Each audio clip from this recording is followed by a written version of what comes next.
I want to say this with all seriousness, that too many of us have not taken our culture as being a very important part of our identity, and we haven't passed it on to our children effectively. When our children were young, in fact, my husband was speaking English to him. I was the one who was teaching them in Yoruba, although probably making a lot of mistakes those days, because it's part of who they are. And it is important that, you know, we teach our children to be proud of their identity. Because if they go to the US or to the UK to live and so on, they must not forget their roots. They must not forget who they are. And so we always encourage culture here in the school. We encourage it in our home.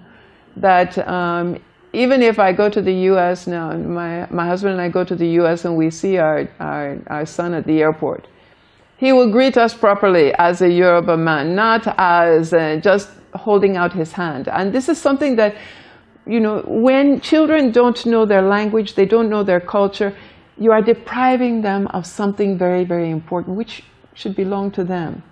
And so I always encourage parents. I've seen children that come from a home where the mother is Yoruba, the father is Yoruba, and the child cannot even say "ekaro," does not even know how to kneel down or prostrate. And it's to me, it is sad because, you know, they just see that as, oh, that is African culture. But when you now have children who know who they are, and then, you know, it's always amusing to me that when my children and their friends get together, they want to speak in Yoruba, and I'm pleased. I'm very happy. Inumidu.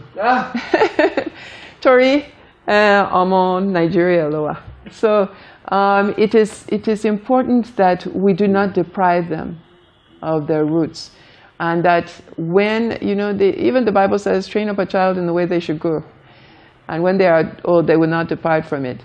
Even in terms of culture, not only in godliness, which of course is very, very important, but also in culture, that train them in the way that one has been brought up.